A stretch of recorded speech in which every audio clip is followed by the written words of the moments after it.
Memang saya terus terang terpaksa harus mengatakan bahwa kawan-kawan saya di Eropa ini seperti orang bingung gitu ya, dan mereka menerapkan anti deforestasi untuk sawit dan kayu. Tapi kenapa tidak mereka terapkan misalnya anti deforestasi untuk bunga matahari atau rapeseed yang merupakan produk-produk mereka? Kan berarti ada double standard.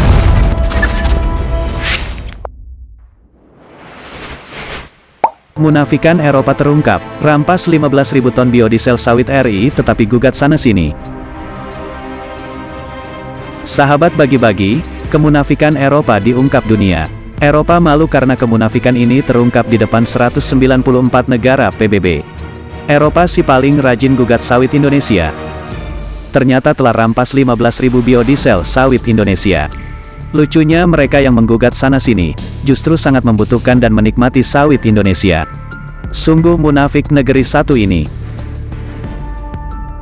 Seperti yang kalian tahu, bangsa Eropa ini telah melakukan berbagai macam cara untuk mencegah kelapa sawit Indonesia.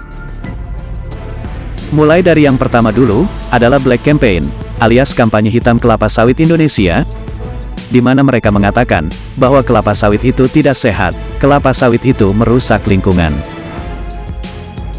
Sampailah kini yang terbaru, mereka akan melarang setiap produk-produk Indonesia, termasuk kelapa sawit, dan produk turunannya yang berkaitan dengan deforestasi alias penebangan hutan. Namun tahukah kalian, di balik jegalan, di balik selidingan Uni Eropa, yang ingin membuat Indonesia terjungkal ini, mereka pun ternyata masih mau, mereka pun ternyata masih butuh juga menggunakan produk kelapa sawit kita. Mari kita tertawakan saja. Dan tak main-main, Mimin kutip dari CNBC Indonesia, terkait kebutuhan Uni Eropa ini Pertamina pun, bahkan sampai mengekspor sebanyak 15.000 metric ton biodiesel alias BBM dari kelapa sawit ke Eropa pada tahun 2022 lalu. Artinya ada permintaan BBM sawit sebanyak itu dari Eropa, cukup-cukup bikin emosi. Ternyata begitulah liciknya Uni Eropa. Walaupun mereka masih membutuhkan produk kelapa sawit kita, tapi mereka jugalah yang paling sibuk menjegal produk kelapa sawit Indonesia. Nah lanjut dalam berita pun, disebutkan, bahwa bahan bakar minyak atau BBM alami, dari minyak nabati asal Indonesia ini pun laku keras. Hal ini pun diungkapkan langsung oleh Direktur Utama PT Kilang Pertamina Internasional atau KPI, yaitu Taufik Aditya Warman, yang telah mengatakan, bahwa setidaknya Pertamina telah mengekspor 15.000 metric ton ke Eropa di tahun 2022 lalu. Hal ini pun membuktikan bahwa upaya pemerintah dalam mendorong energi baru terbarukan atau EBS sudah di jalur yang tepat. Dalam acara 11 tahun Indonesia AB30, BSD Jumat tanggal 14 Juli tahun 2023 kemarin, beliau pun mengungkapkan bahwa sebagian kita ekspor ke Eropa, sebanyak 15.000 metric ton.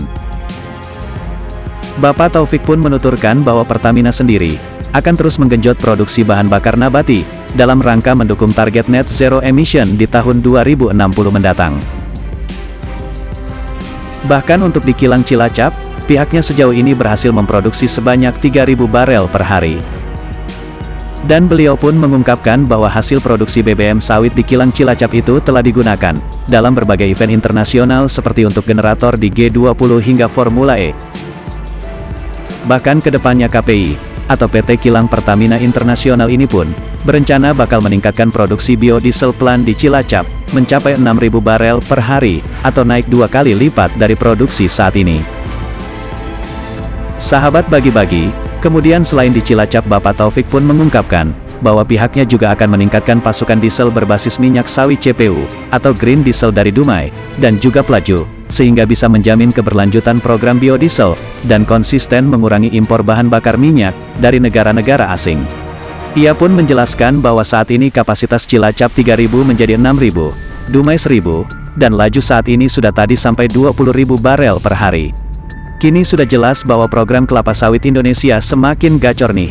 Tak main-main, bahkan biodiesel sawit ini pun juga sampai diekspor ke Eropa sampai 15.000 metric ton. Dan hal ini pun pastinya juga sebagai ajang pembuktian Indonesia, bahwa kelapa sawit adalah salah satu energi terbarukan masa depan dunia. Sahabat bagi-bagi, bagaimana menurut kalian? Bagaimana caranya menghadapi kemunafikan Eropa ini? Yuk diskusikan di kolom komentar. Merdekalah kita seutuhnya, merdeka!